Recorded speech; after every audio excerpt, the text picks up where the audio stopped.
ইউক্রেনের প্রেসিডেন্ট জেলেনস্কির সঙ্গে আমেরিকার প্রেসিডেন্ট ডোনাল্ড ট্রাম্পের বৈঠকে তুমুল কথা কাটাকাটি দেখে কি ইন্দিরা গান্ধীর কথা মনে পড়ে যাচ্ছে? Indira Gandhi American president Richard নিক্সনকে মুখের উপর শুনিয়ে দিয়েছিলেন তিনি আমেরিকার চাপের কাছে কিছুতেই নত হবেন না। ইন্দিরা গান্ধী ৭১-এ বাংলাদেশের স্বাধীনতা আন্দোলনে সহায়তা করবেন বলে ঠিক করেছিলেন, যুদ্ধ ঘোষণা করেছিলেন পাকিস্তানের বিরুদ্ধে, আর নিক্সন প্রশাসন ছিল পাকিস্তানের পক্ষে। আর তখন ভারত এখনকার মতো এত বড় শক্তিধর দেশও ছিল না, কিন্তু ইন্দিরা পেরেছিলেন। মহাশক্তিধর আমেরিকার কাছে তাকে নতজানু হতে দেখা যায়নি। বিশ্বের ইতিহাস মনে রেখেছে ইন্দিরাকে, কারণ তিনি দেশকে সবার উপরে রেখেছিলেন। একার সামর্থ্যে পাকিস্তানকে আত্মসমর্পণ করাতে পেরেছিলেন। আর এই জন্যই সংসদে দাঁড়িয়ে বিজেপির অটল বিহারী বাজপেয়ী তাকে মা দুর্গার সঙ্গে তুলনা করেছিলেন। তখন লাইভ সম্প্রচার ছিল না, এখন লাইভ সম্প্রচারের যুগ, তাই গোটা বিশ্ব দেখেছে জেলেনস্কির প্রতিবাদ। প্রথমে সেই দৃশ্যটা একটু দেখুন। Him, Macron and Merkel, we signed ceasefire. All of them told me that he will never go. We signed him with gas contract. আর মনে করুন জেলেনস্কির জায়গায় বসে আছেন ইন্দিরা, আর ট্রাম্পের জায়গায় নিক্সন। গর্বে আপনার বুকটা ফুলে উঠবে। ভিডিওতে আরেকটা জিনিস নিশ্চয়ই লক্ষ্য করেছেন, সেটা হলো জেলেনস্কির সাদামাটা পোশাক। আমেরিকার প্রেসিডেন্টের সঙ্গে দেখা করতে জেলেনস্কি গেলেন কোনো ফর্মাল পোশাক পরে নয়, একেবারে সাদামাটা নিজের চেনা পোশাকেই। আমেরিকার সাংবাদিকরা ঠিক ধরে ফেলেছিলেন বার্তাটা। তাদের প্রশ্ন ছিল, এত মর্যাদা সম্পন্ন ওভাল অফিসে এই রকম পোশাক পরে এসে তিনি কি আমেরিকাকে অসম্মান করলেন? উত্তরে মাথা উঁচু করে এক যুদ্ধ বিধ্বস্ত ছোট্ট দেশের প্রেসিডেন্ট বললেন, যুদ্ধ থামলে আমি অন্য দেশের রাষ্ট্রনেতার মতোই প্রথাগত পোশাক পরে আসব, তবে সেটা কিন্তু সস্তাই হবে, আপনাদের মতো দামি হবে না। কেন বললেন এ কথা? ওই দেশের রাষ্ট্রপ্রধানের কি দামি পোশাক পরার মতো টাকা নেই? না, এটা তিনি তার দেশের মানুষের কথা ভেবেই করেছেন। এটা দেশের মানুষের মনোবল বাড়ানোর জন্য একটা বার্তা। আমাদের দেশের ৮০ কোটি মানুষ এখন বিনামূল্যের রেশন নিয়ে বাঁচেন, আর প্রধানমন্ত্রী নিজস্ব বিমান, মহামূল্যবান কোটি টাকার পোশাক পরে রাজা মহারাজাদের মতো চলাফেরা করেন। রাষ্ট্রপ্রধানদের স্ত্রীকে হিরে উপহার দেন। সম্প্রতি একটি আরটিআইতে জানা গেছে, বিদেশে ইভেন্ট ম্যানেজারদের দিয়ে কোটি কোটি টাকা খরচ করে ভাড়া করে লোক আনা হয় তার সমাবেশে মোদি মোদি বলে চিৎকার করার জন্য। আজকের এই এপিসোডটি এই বৈপরীত্য নিয়েই, কেন জেলেনস্কি পারেন আর মোদি পারেন না, আর জেলেনস্কির এই কড়া কথার পরে গোটা বিশ্বের রাজনীতিতে কি ভূমিকম্প ঘটে গেল এই এপিসোডে তাও সামনে আনবো। ভিডিওটি পুরোটা দেখে ভালো লাগলে লাইক দেওয়ার মতো ছোট্ট কাজটি অবশ্যই করবেন।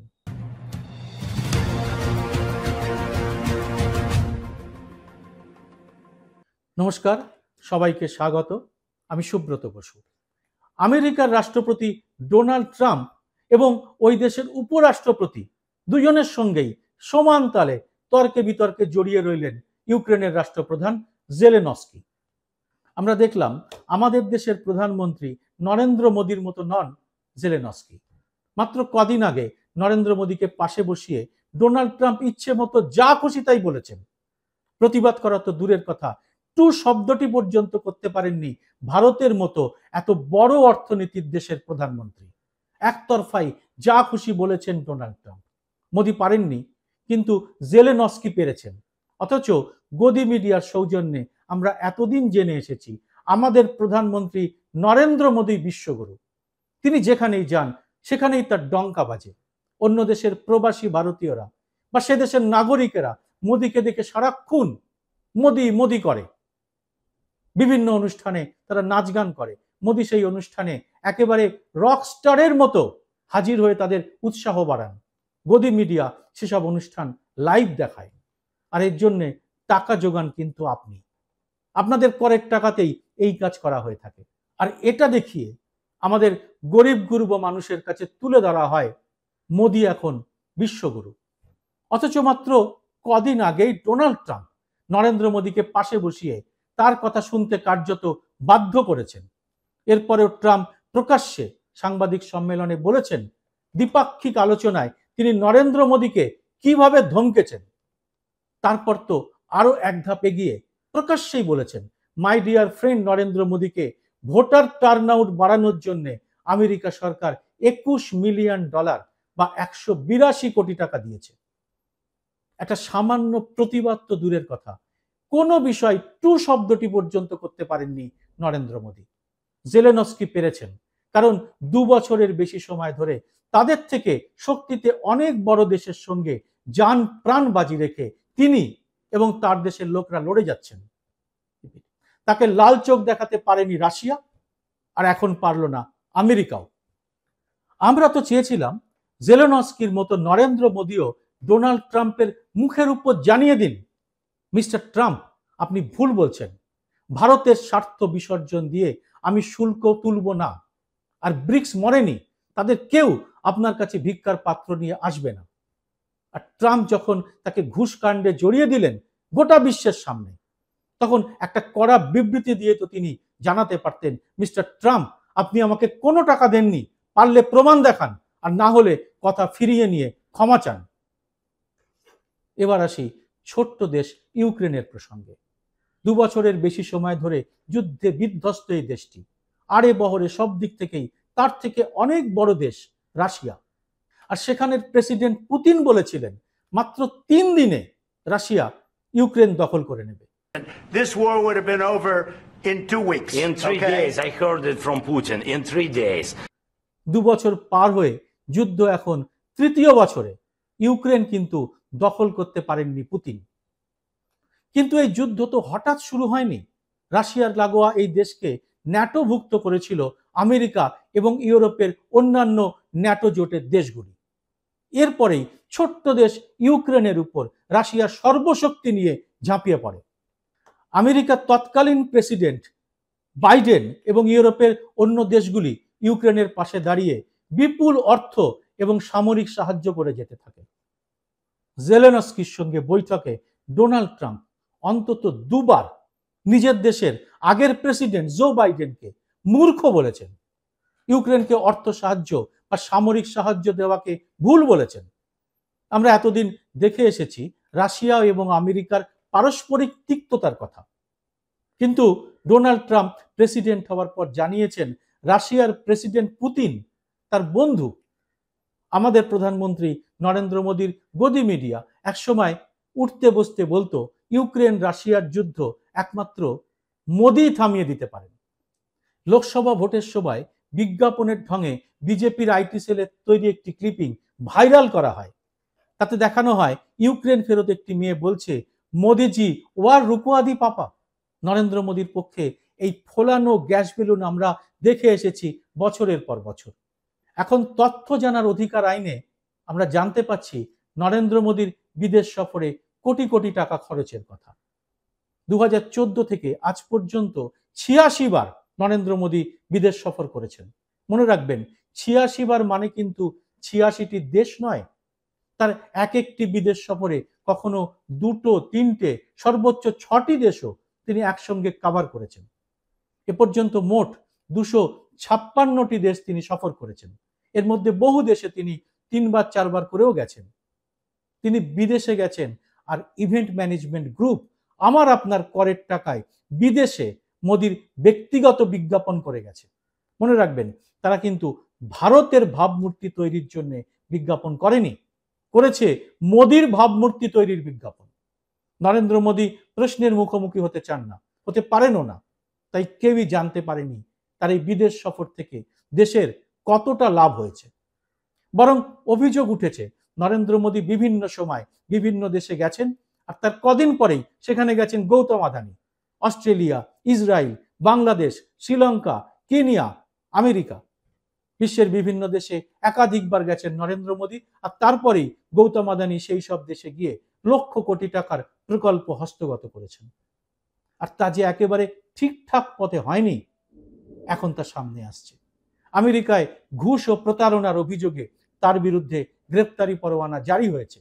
অস্ট্রেলিয়া, কেনিয়া, শ্রীলঙ্কায় তার প্রকল্প বাতিল হয়েছে। বাংলাদেশও আদানির প্রজেক্ট খতিয়ে দেখছে। প্রেসিডেন্ট নির্বাচিত হওয়ার পর ডোনাল্ড ট্রাম্প কোনো আমন্ত্রণ পত্র নরেন্দ্র মোদীকে পাঠাননি। নরেন্দ্র মোদী তার সঙ্গে যে সাক্ষাৎ করতে পেরেছেন সেটাও মোদীর নিজস্ব গরজেই। জেলেনস্কির কিন্তু নিজস্ব গরজ বলে কিছু নেই। তার না আছে গৌতম আদানি, মুকেশ আম্বানি বা অজিত দোভাল।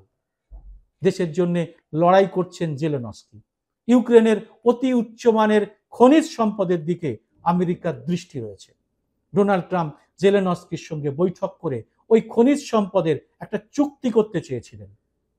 কিসের বিনিময় চুক্তি?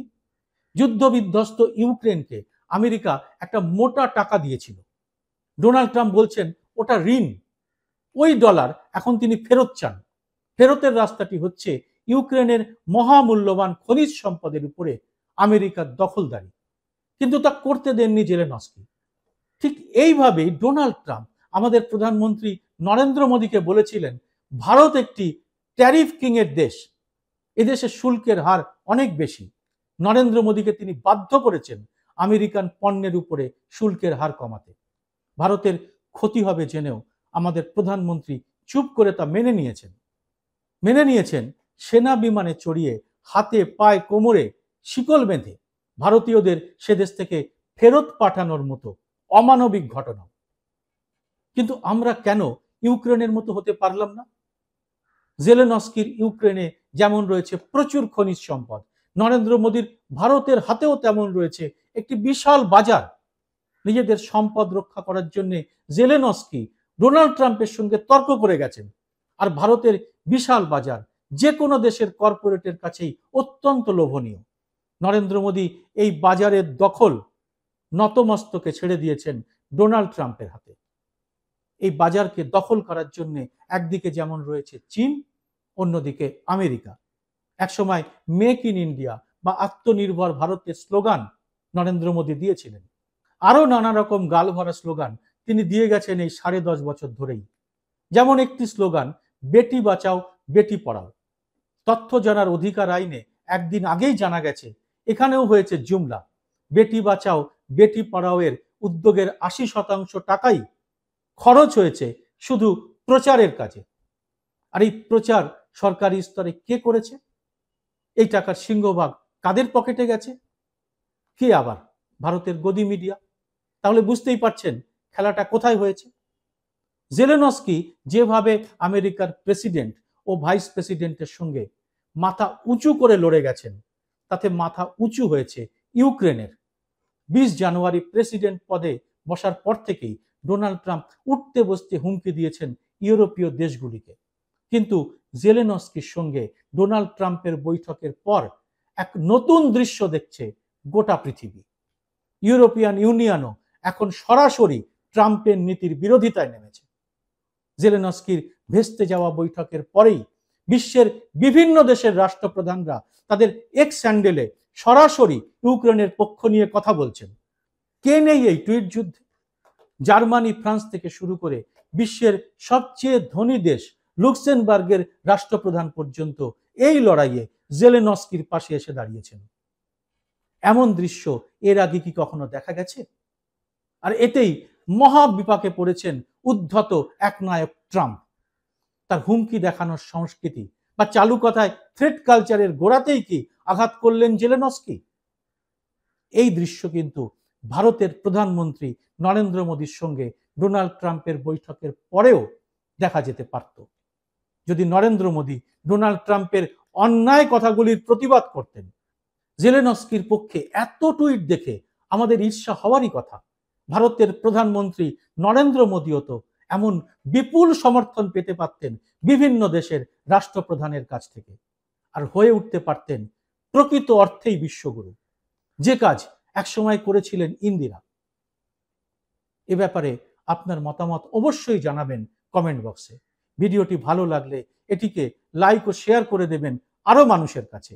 আর স্বাধীন সাংবাদিকতার পাশে থাকতে চ্যানেলটি সাবস্ক্রাইব করে নোটিফিকেশন বেলটি চালু করে রাখতে ভুলবেন না, কারণ ইউটিউবের অ্যালগোরিদম কিন্তু আমার সব ভিডিও আপনাদের কাছে তুলে ধরে না।